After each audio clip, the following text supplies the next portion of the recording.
troopers early on, so that was down for maintenance for that.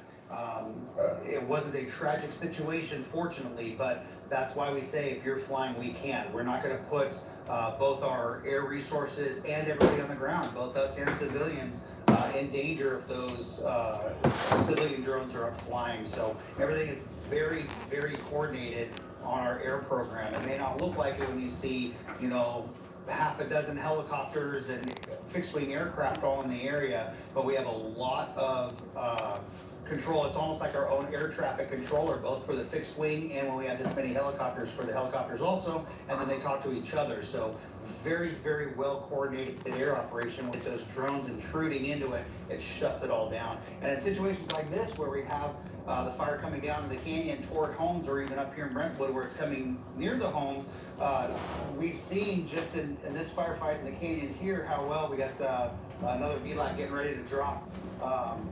This actually looks like maybe our C-130, where if the drones are up and we can't do these drops, that is very detrimental to the firefight, which directly translates to if we can't get in there with this aircraft to assist these ground crews in this firefight, that has a direct impact on these homes. And a lot of times it's first shot for either somebody's personal use, or if they put it up on social media somewhere. Is it really worth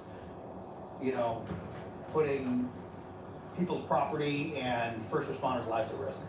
Absolutely. These airdrops have been very accurate. Talk about these crews and how well trained they are. We know that people and crews are coming in from all across our region, our state. Talk to us about that. Yeah, so we have both ground and air resources from all over. A lot of our ground resources are coming in from the furthest that I've personally seen so far is actually New Mexico, for a department that I worked for a long time ago. But they are here actually on this division of the fire. So they are coming in from out of state, upwards. The original press conference that I saw, Daly County Fire Chief ordering up 50 strike teams. That's 250 engines. So those are coming from all over the country. So those are starting. They have been here from day one, from the closer states, Oregon, Washington, Nevada, Arizona. But now we're getting the further states out. They are starting to come into the area into Southern California here. We have a mobilization area out in Riverside County where they are all coming in, and then as incidents need more equipment or new incidents happen, that mobilization area will be able to get those out-of-state resources into those strategic areas where they're needed, as almost like a surge force, you could say. Absolutely. Thank you so much for all of that information. While we have you here, we're going to point the camera over to this brush area where you can see there's some more active flames heading over there right now. Thank you, Fire Captain. Yeah, you can go ahead and thank you. Really appreciate your time here. So that was Captain Clinging Smith Jr. with CAL FIRE telling us the latest out here. He's been helping us with the latest information all morning long. But that is the situation as we've been talking about the winds. That is really the main challenge, as you heard, along with the terrain out here. Firefighters doing the best effort they can to try to stop this from both on the ground and in the air as well. Ladies, we'll send it back to you in the studio for now, though.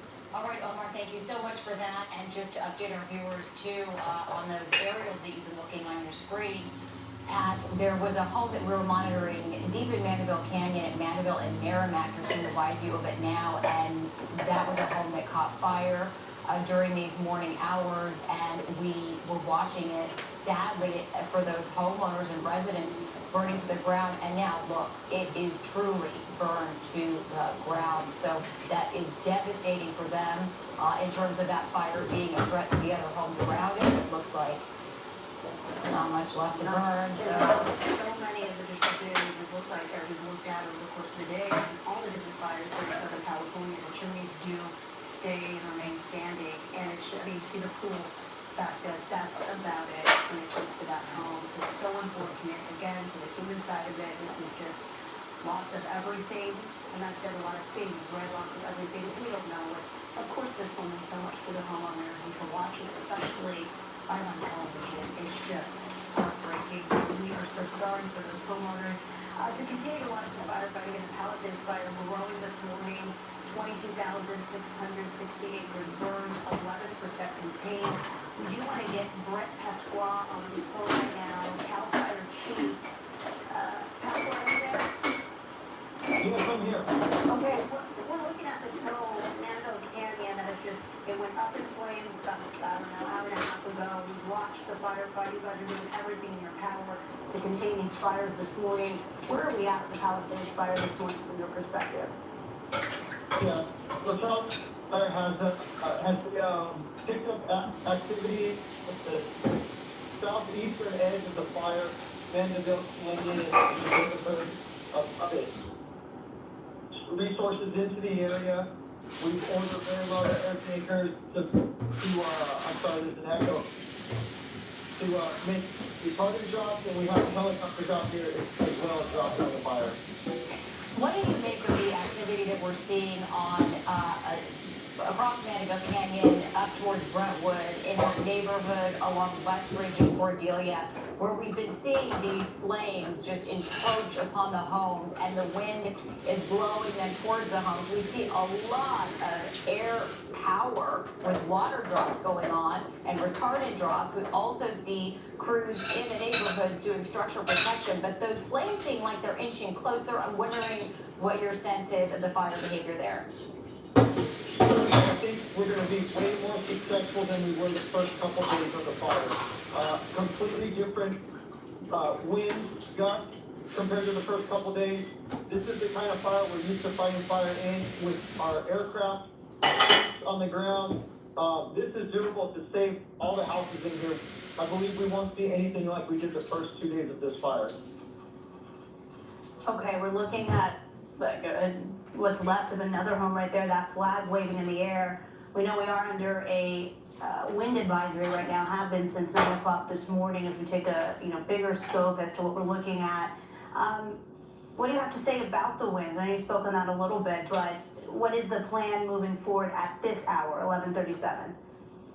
The plan is still to keep this fire out of the houses, out of the community. While it's backing down, you'll see on your screen, as the fire backs down, it's a lot slower, so we can hit it really hard with the aircraft, and then we'll have crews at each house waiting for the fire. That's good news. What do you think, with the flames encroaching upon the homes in that Brentwood neighborhood, firefighters can do a lot in terms of structure protection, keeping them away. When is the situation where things would not be that case? Like, what do they not want the flames or the wind to do for those firefighters that are in the backyards of those homes, trying to keep those homes safe? I completely understand the question. What we don't want is what we saw the first 2 days of this fire. We were getting sustained winds of 70 miles an hour. We have gusts out here today, but nowhere near nearly 70 miles an hour. So I believe this is going to be a firefight that we can control and should be able to bring to containment. Good news there. As people continue to watch this morning, we see the smoke billowing in a lot of these neighborhoods. As we take a bigger scope of this, and we are days into this firefight with more than 22,000 acres burned, 11% contained. I know oftentimes out in the field I get questions about containment. At this hour, could you kind of express to the people watching right now what that means exactly, and how optimistic, because you seem optimistic about this part of the firefight? Yeah, so containment means if we walk away from that section of fire line, we're guaranteed there's not going to be a rekindle or a restart, 100%. So we have containment on sections along the PCH and the northwestern part of this fire where we know it's completely up. This side of the fire's doing what we expect it to do. It's not like the first 2 days of the fire. This fire is what we've seen before, and we know how to attack it. So that's why I'm very confident we're going to be successful. All right. Well, we really appreciate you being on with us with an optimistic look at this firefight going on right now. Thank you so much, CAL FIRE Chief Brent Pasqua. Now let's go back up to Rich Prickett, who's been monitoring this all from overhead. Rich?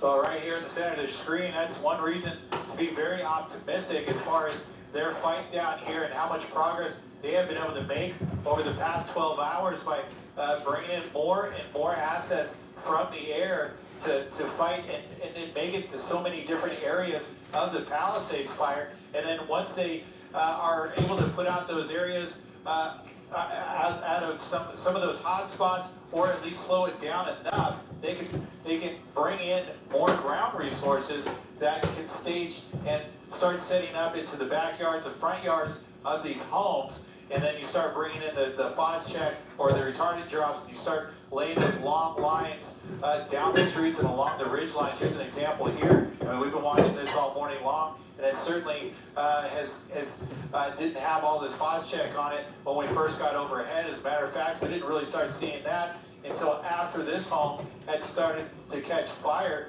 When we first started seeing it, there was a patio cover right over that pool. It was a completely, it was a freestanding home, and it was a lot of wood that caught fire very quickly. It went up like a match, and now we're seeing what is left. We just saw some of the last remaining pieces of the frame just topple over, and really the only thing standing is the chimney, and more smoke that's starting to make its way down through the canyon. As I'm watching a little further north, this is the only section of Mandeville Canyon that's seeing active fire. This is just one spot that we're seeing. This is Merrimack Road, and we watched that fire, that home, it got caught fire. I show you this area up here at the top of the ridge, and not only is the flag, very important to all of us, but that has also given me an idea as to where the winds are coming from, and just how much it is how breezy it is up here, not only for the firefighters, but the aircraft that are starting to make their way in and through this canyon.